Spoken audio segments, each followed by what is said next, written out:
এই মাইকোটা এদিকে আসছে। এই ভাই বললো, দেখ একটা মাইকো আসছে, মাইকোতে বড় লোকের ছেলে আসছে, তার কাছে অনেক টাকা সাহায্য নিব। এই ভাই বললো, আরে রাস্তা তো খারাপ, যাওয়া যাবে না, গাড়ির জায়গায় রেখে তারপরে নেমে নামাজটা আদায় করে আসি। এভাবে কথা বললো ভাইটা। আর এই ছেলেটা আল্লাহর কাছে বললো, আল্লাহ তুমি আমাকে দেওয়ার তৌফিক দান করো, আমাকে সাহায্য করো, এভাবে বলছে। আর তখন ভাইটা গাড়ি থেকে নামলো, আর তখন ভাইটা হেঁটে হেঁটে মরে যাচ্ছিল। আর তখন বললো, দেখ এই যে সাহেব আসছে, সাহেব আমাকে কিছু সাহায্য করেন না, এভাবে কথা বলছে। আর তখন এই কথা শুনে ছেলেটা তখন বলছে, আরে সাহেবকে চাচ্ছ কেন, আল্লাহর কাছে চাও, আল্লাহ তুমি আমাকে দাও, এভাবে কথা বলছে। আর তখন ছেলের কথা শুনে ভাইটা অবাক হয়ে গেল, আরে আল্লাহর কাছে কি চাবো, এই সাহেবের কাছে চাইলে তো আমাকে দিবে, এভাবে কথা বললো। সাহেব আমাকে কিছু দেন না। আর তখন সাহেব বললো, আচ্ছা ঠিক আছে, তোমাকে আমি এমন কিছু দিব, তোমার আর ভিক্ষা করা লাগবে না, সারা জীবন ব্যবসা বাণিজ্য করেই খেতে পারবা, এভাবে কথা বললো। আর তখন চলে গেল। আর তখন বললো, দেখ তুই আল্লাহর কাছে চাস, আল্লাহ কি দিবে বল, আর দেখ আমি সাহেবকে চাচ্ছি, আমার সারা জীবন ভিক্ষা করা লাগবে না, ব্যবসা বাণিজ্য করে খেতে পারবো, এভাবে কথা বলছে। আর ছেলের সাথে মজা করছিল এই লোকটা, আর তখন হাসাহাসি করছে। আর এই ভাইটা বলল, ছোট্ট ছেলেটা আমার কাছে কিছু চাইলো না, আল্লাহর কাছে চাইলো যে আল্লাহ সবই দিবে, আসলে এই ছেলেটা খুব মহৎ, এইভাবে কথা বলছে। আর তখন বললো, আচ্ছা ঠিক আছে, এই মুরব্বী চেয়েছে, মুরব্বীকে আমি আগে দেবো, এমন কিছু দেবো মুরব্বীরা যেন ভিক্ষা করা না লাগে, এইভাবে মনে মনে কথা বলছে।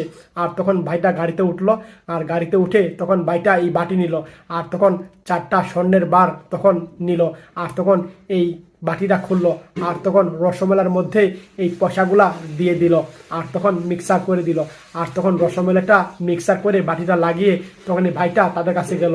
আর তখন বলো, চাচা এই নেন আপনার সাহায্য, এইভাবে দিলাম, আপনি যান, আমি নামাজ পড়ে আসি, এইভাবে কথা বললো। আচ্ছা ঠিক আছে বাবা, এইভাবে চলে গেল। আর দেখ আমাকে কি দিয়েছে দেখি তাহলে খুলে আমি, এইভাবে কথা বলছে মুরব্বিটা। দেখে রসমালাই, দেখে মন ভালো না, কি দিয়েছে রসমালাই, এটা নাকি সারা জীবন আমাকে বসে খেতে হবে, এইভাবে কথা বললো। আর তখন লোকটা এই আনন্দ সহকারে, তৃপ্তি সহকারে রসমালাই খাচ্ছে, আর বলছে অনেক মজা, অনেক মজা, সত্যি রসমালাই অনেক মজা। আর ছেলেটা তাকিয়ে তাকিয়ে দেখছে। আর তখন মুরব্বি কথা বলছে আর খাচ্ছে আর আনন্দ করছে। আর তখন বললো, বহুত মজা, বহুত মজা, এইভাবে কথা বলছে। খেতে খেতে তখন মুরব্বিটা তখন বললো, এই খাবার তুই খা, আমি আর খাবো না। আর পিচ্চি বললো যে আমি খাবারগুলো নিয়ে যাই, আমার বাসায় বোন আছে, বোনকে নিয়ে খাবো।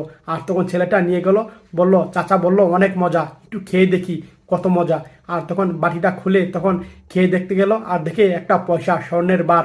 আর বলে, আরে এত স্বর্ণ। আর তখন আরটা দেখে আবার স্বর্ণ। আর তখন এই ছেলেটা অনেক খুশি হলো, আর আল্লাহর কাছে প্রার্থনা করলো, আল্লাহ তুমি সব দেওয়ার মালিক, তুমি চাইলে সব কিছু করতে পারো। এই ছেলেটা এইভাবে কথা বললো। আর তখন ছেলেটা হাসি মনে চলে গেল। আর নামাজ পড়ে ভাইটা আসলো, বলো, আর চাচা আপনি বসে আছেন এখনো যাননি? আরে কিভাবে যাব, আপনি তো আমাকে কিছু দেন নাই, এইভাবে কথা বলছে। আর ছেলেকে আমি দিয়ে দিচ্ছি, ছেলে নিয়ে গেছে। আরে কি বলেন আপনি, ওর মধ্যে স্বর্ণের বার আছে 4টা, এটা শুধু রসমালাই না, এটা নিয়ে আপনি ব্যবসা করে খেতে পারতেন।